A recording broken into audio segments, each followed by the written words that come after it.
20 years. He buried her. He mourned her. He raised their daughter alone. So why is she standing there, breathing? He knew that walk. He knew that tilt of her head. It was impossible, and yet his hands were shaking anyway. Every step felt like walking through 20 years of grief, straight into a memory that had somehow learned how to... And then he saw her eyes. His eyes. On a face he had never seen before in his life. Sarah? You're supposed to be dead. Dad? If you have ever loved someone so much that losing them left a hole nothing else could fill, this story is going to wreck you in the best way. So stay until the end, because the final 10 minutes will change everything you think you know about the people you've buried in your heart. And if stories like this move you the way they move me, hit that like button and subscribe, because there's a lot more where this came from. James Bennett had not cried in front of another living soul in 19 years. He had learned, somewhere between the funeral he never got to have a body for and the sleepless nights that followed, that grief was something you carried alone, quietly, in the space behind your ribs, so that the people who depended on you never had to feel its weight. His daughter, Emily, had never once seen her father break. She had seen him tired. She had seen him worried about money, about the roof over their small rented house in Southeast Portland, about whether the custom furniture he built with his own 2 hands would sell enough that month to keep the lights on. But she had never seen him cry, because James Bennett had decided, on the night the police told him his wife's car had gone off Route 26 and into the Sandy River in a flash flood, that he would be the kind of father who never let his daughter see the floor fall out from under him, even when it did, every single day, for 20 years. Sarah had been driving home from her father's house that night. Her father, Daniel Corso, was not a man James had ever fully trusted, not because Daniel was cruel to his face, but because there was a coldness to him, a watchfulness, like a man who was always doing math in his head that he never let anyone see. Daniel Corso ran what he called an import consulting business out of a nondescript warehouse near the rail yards, and Sarah had always changed the subject quickly whenever James asked too many questions about it. James had let it go, the way you let go of the things you love about a person because you don't want to lose them over a shadow you can't quite name. Sarah was warm. Sarah sang off-key in the kitchen. Sarah used to trace little circles on his forearm when they fell asleep, and she had looked at their 6-month-old daughter, Emily, the night before she disappeared, with a kind of ferocious tenderness that James had never forgotten, not in 20 years, not in a single one of the 7,300 nights he had lain awake replaying it. The official report said her car hydroplaned on the flooded highway and was swept into the swollen river. They searched for 6 days. They found the car 11 miles downstream, crumpled against a fallen tree, driver's door open, no body inside. The detective, a tired, kind man named Ruiz, told James that in cases like this, with a river that violent, sometimes the water simply never gives someone back. James had held Emily against his chest at the empty casket funeral, 6 months old and too young to understand why her father's hands were shaking, and he had made her a promise without ever saying the words out loud he would never let her feel unloved for a single day of her life. Even if it killed him to be enough for 2 parents at once for 20 years, he kept that promise the only way he knew how. He built furniture, dining tables, cradles, bookshelves, the occasional wedding gift for people who could afford it, and plenty of pro bono repairs for people who couldn't. And he raised Emily in the small yellow house on Alder Street with a single-minded devotion that neighbors used to whisper about, with a kind of awe. He learned to braid hair from a YouTube tutorial when Emily was 7. He sat through 11 years of school plays, alone, in the 3rd row, clapping loud enough for 2 parents. He taught her how to change a tire and how to sand a table until it was silk smooth, and how to forgive herself when she made mistakes, because, he told her once, sanding a table leg in their garage workshop when she was 16 and furious at herself over a bad grade, the wood doesn't get angry at itself for the knots it was born with. It just gets sanded, and it gets beautiful anyway. Emily grew into a steady, warm-hearted 20-year-old who worked part-time at a plant nursery and was saving up for community college in the fall. She and her father had the kind of relationship people called old-fashioned, now Sunday dinners, no matter how busy either of them got, and a running joke that James still couldn't work the streaming apps on the television without her help. On the Saturday this story begins, Emily was at her nursery job, and James had set up his usual stall at the Hollyleaf Farmers Market, an autumn tradition he'd kept for 12 years, selling small hand-carved items, cutting boards, jewelry boxes, a rocking chair he'd been especially proud of that month, under a string of warm market lights that always reminded him, in a way he never said aloud, of the fairy lights Sarah used to hang in their first apartment. He was arranging that rocking chair, running his thumb along a joint to check it for smoothness, when something made him look up. He would never be able to explain later what it was. Some old animal instinct, some frequency his body still remembered after 2 decades of forgetting how to hope. Across the square, near a flower stand draped in marigolds and dahlias, stood a woman in a cream trench coat. She was looking at a bundle of coral-colored ranunculus, tilting her head the exact way Sarah used to tilt her head when she was deciding whether something was worth the money, and James's entire body went cold and hot at the same time, the way it does right before you understand something your mind hasn't caught up to yet. He told himself it wasn't her. He told himself this at least 4 times as he stepped out from behind his stall, leaving a customer mid-sentence, weaving through the Saturday crowd with his heart doing something violent and unfamiliar in his chest. He told himself this as he got close enough to see the faint scar along her jawline, a scar Sarah had gotten from a bicycle accident at 19, a scar he had kissed 1,000 times, and by the time he was standing 3 feet away, he had stopped telling himself anything at all, because the woman had turned, and her pale blue eyes had gone wide with a recognition that no stranger could have faked. "Sarah?" His voice came out cracked, barely a whisper, the first time he had said her name aloud in almost a decade. You're supposed to be dead." And that was when he noticed the young woman standing just behind her, half hidden by the flower stand, watching him with an expression somewhere between fear and desperate hope. She looked about 20, honey brown hair in loose waves, a spray of freckles across her nose, and eyes, hazel eyes, flecked with gold at the center, the exact eyes James saw in the mirror every single morning of his life. "Dad?" the young woman said. James Bennett had built his entire adult identity around being unshakable, around never letting the ground open up beneath him in front of another person. He felt his knees buckle anyway. A nearby vendor caught his arm before he hit the pavement, and the world tunneled down to 2 faces, one 20 years older than the last time he'd seen it, one he had never seen before at all, and both of them looking back at him like he was the impossible one. They did not talk in the middle of the market. Sarah insisted, her voice low and urgent, that they needed somewhere private, and something about the way her eyes kept flicking toward the parking lot, toward the street, toward the faces in the crowd, told James this was not going to be a simple story. He closed his stall without a word to the market coordinator, loaded his unsold furniture into his truck with hands that wouldn't stop shaking, and drove the 2 women back to the house on Alder Street, the young woman, who introduced herself, quietly, as Grace, sitting in the back seat and staring at the back of his head like she was trying to memorize something she'd only ever imagined. Emily was not home yet. James was grateful for that, and terrified of it in equal measure, because he had no idea how he was supposed to explain to his daughter that the mother she had never known was sitting at their kitchen table, alive, 20 years late, with a stranger who shared her father's eyes. Sarah told the story slowly, her hands wrapped around a mug of tea she never drank, staring at the wood grain of the table James had built with his own hands the year Emily was born. Her father, Daniel Corso, had not been an import consultant. He had been laundering money for a Portland-based organized crime network for almost 15 years, moving cash through a chain of small shipping companies, and by the time Sarah found out the full scope of it, she was already 6 months pregnant with twins, a fact James had never known because Sarah herself had not known it until an ultrasound. 11 weeks before the accident, a fact she had been planning to tell him the very week her world fell apart. 2 weeks before the crash, Daniel Corso had been caught skimming from the network he was supposed to be laundering for. The men he answered to did not believe in second chances, and they did not believe in leaving loose ends. And Daniel, in a moment of desperate, selfish, half-redeeming panic, had gone to his daughter and told her that her entire family, her husband, her infant daughter, and the twin she hadn't yet told anyone about, were now loose ends too. A federal witness protection liaison, a friend of a detective Daniel had once bribed and later informed on, arranged an emergency relocation, but there had been a condition attached that Sarah had spent 20 years trying to forgive herself for. The network's people were already watching James and baby Emily. Moving all of them at once together would have gotten them all killed within the month. Moving quietly, splitting up, faking a death that would end the search, that was the only option the handler believed could work. Sarah was 6 months pregnant with twins that no one outside that hospital room yet knew about.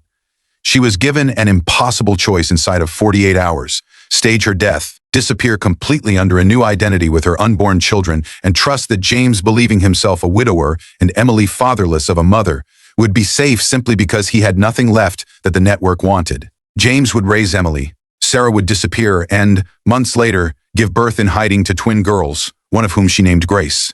She told James she had wanted every single year on Emily's birthday to call She told him about 11 relocations across 4 states over 11 years, about raising Grace on food stamp motels and factory jobs under a rotating cast of names, about the 2 years Daniel Corso spent in a federal witness protection facility of his own before dying of a heart attack in Nevada, under a name that wasn't his, and about the day 6 months ago that the last of the men from the old network had finally been convicted in a sweeping federal racketeering case that made the front page of the Oregonian, a case Sarah had followed obsessively for a decade, waiting for the exact headline that meant it was finally safe to come home.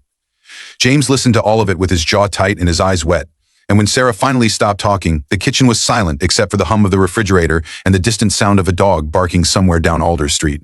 He was furious. He told her so quietly, his voice shaking with 20 years of grief he had never let himself feel, because there had never been anyone to be angry at. He was furious that she had let him bury an empty casket. He was furious that Emily had grown up believing her mother chose to leave rather than believing the truth, which somehow felt both better and infinitely worse. He was furious, most of all, that somewhere out there, for 20 years, he had had another daughter, a whole other person carrying his eyes and his blood, who he had never gotten to watch grow up. But underneath the fury, in the same place where he had buried his grief every single night for 2 decades, there was something else too, a relief so enormous it frightened him, because the woman he had loved and mourned had not, in fact, stopped existing. She had simply been forced to become a ghost in order to keep the people she loved alive. Emily came home at 6:30 that evening to find her father sitting at the kitchen table with 2 strangers, his eyes red-rimmed, a mug of cold tea in front of a woman who looked, impossibly, like an older mirror of Emily's own face. James stood up so fast his chair scraped the floor. He did not know how to say the sentence he had to say in the end. He simply said it plainly, the way he'd taught Emily to face hard things her whole life. Emily, this is your mother.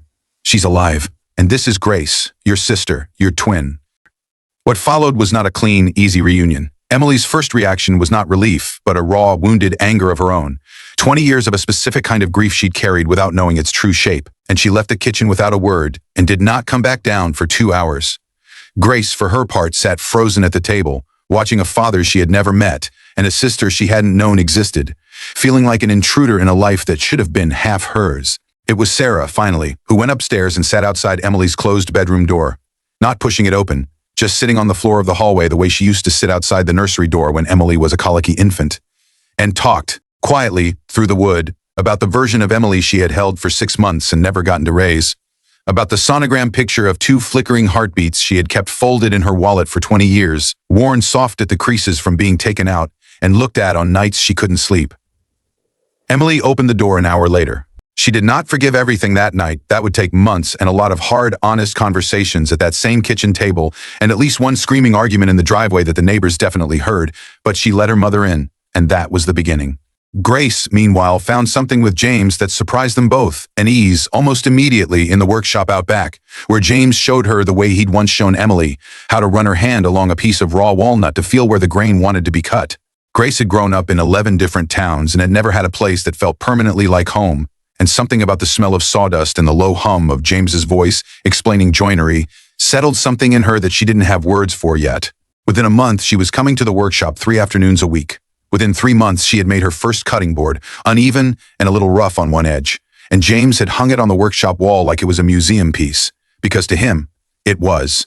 The reunion was not without danger, even at the end. One evening in early spring, a man James didn't recognize was seen sitting in a parked sedan across from the Alder Street house for 2 straight days.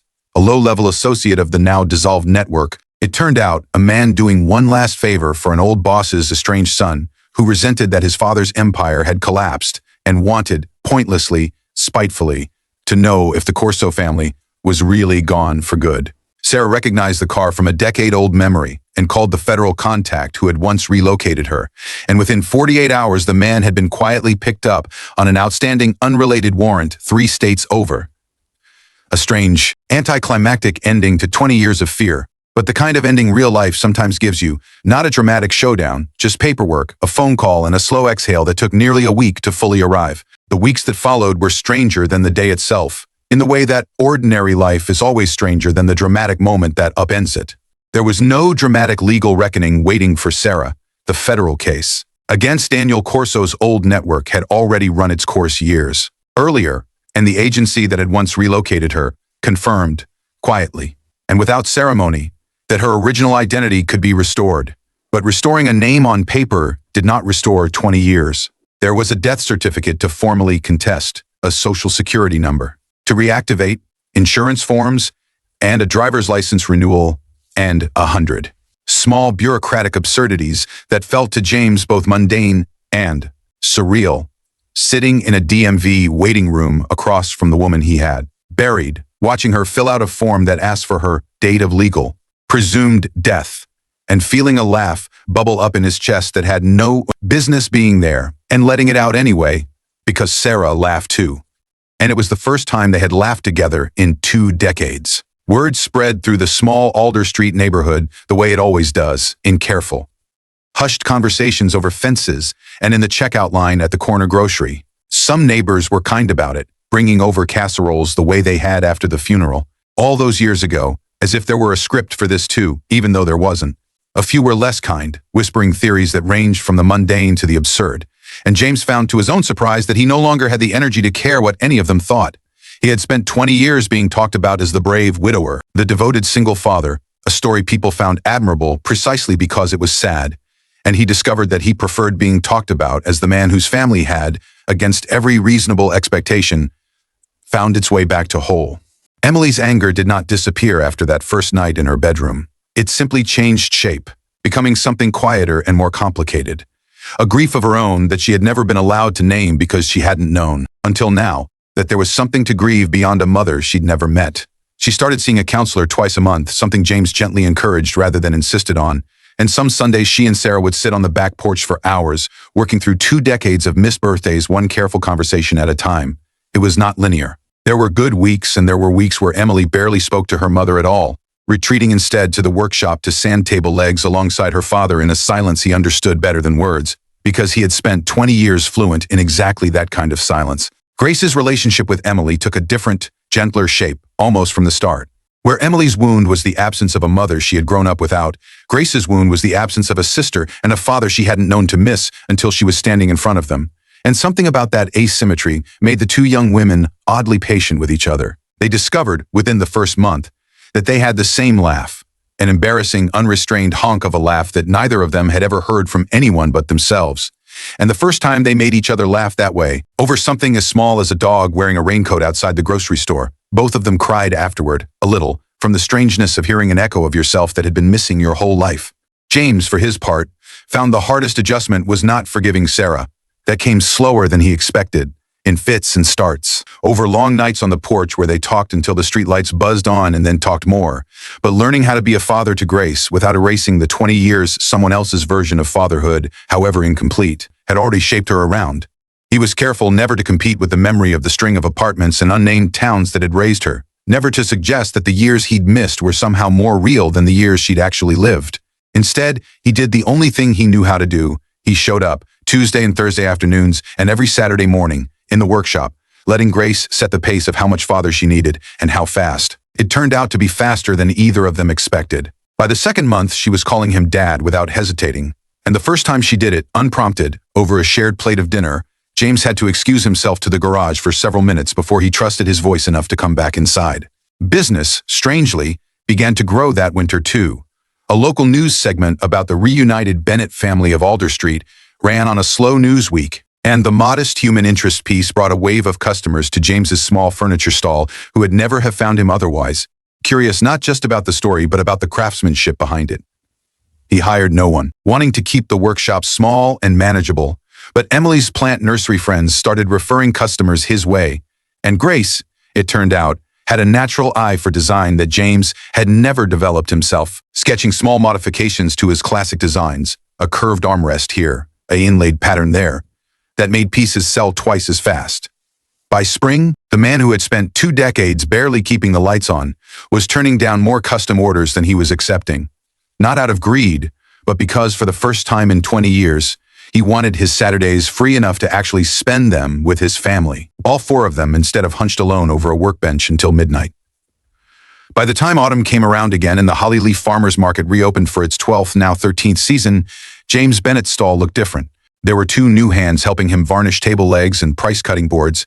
Emily, home for a college break, teasing her father about his terrible taste in string lights, and Grace, who had moved into the small guest room on Alder Street permanently and had, in 6 months, become the kind of steady presence in the workshop that made James wonder how he had ever managed with only one pair of extra hands. Sarah came by most Saturdays too, no longer hiding, no longer flinching at parked cars, setting up a folding chair near the flower stand where she'd been standing the day everything changed, close enough to watch her family and far enough to give them room to become one. There was one more conversation that James would later say mattered more than any other. One that happened not on the dramatic Saturday everything changed, but on an ordinary Tuesday evening nearly 8 months later, when Grace found him alone in the workshop after closing, oiling the rocking chair that had been on the stall table the day he first saw Sarah across the market square. She asked him quietly, sanding dust still on her hands, whether he ever resented her, not Sarah but her specifically, for existing as proof of 20 years he could never get back, for being a walking reminder of everything that had been taken from him. James set down his rag and thought about the question longer than she expected him to, because he wanted to give her an honest answer rather than a comforting one. He told her that for exactly one night, the night Sarah first explained everything, he had let himself feel something ugly and unfair toward the idea of her, not toward Grace herself, who he hadn't even met yet, but toward the abstract fact of a whole daughter he'd missed. And then he told her that the feeling had evaporated the very first time she'd laughed that same honking laugh Emily had, the first time she'd run her hand across a piece of walnut the exact way he did without anyone teaching her to. Because in that moment, he hadn't seen 20 lost years. He had seen his daughter, plainly and simply, as if she had always been standing in that workshop, and he was only now catching up to a fact that had been true the whole time. Grace cried at that, and so did he, and neither of them tried very hard to hide it, because by then hiding it had stopped feeling necessary in that house. James still didn't cry easily in front of other people, but on the one-year anniversary of that Saturday, standing behind his stall as the market lights came on one by one, watching his 2 daughters argue cheerfully over whether a jewelry box needed brass or copper hinges, and his wife laughing at something Emily said from her folding chair by the flowers, he let himself cry anyway, quietly, without hiding it, for the first time in 21 years. Not out of grief this time, but because somewhere underneath all that loss, life had been patient enough to hand him back everything he thought the river had taken, and then, impossibly, more. If this story reminded you that the family you thought you'd lost might still be worth hoping for, or that the years you spend being strong for someone else are never wasted, let us know in the comments. And don't forget to subscribe for more stories like this one, because sometimes the most unbelievable reunions are the ones that were simply waiting for the right Saturday to happen.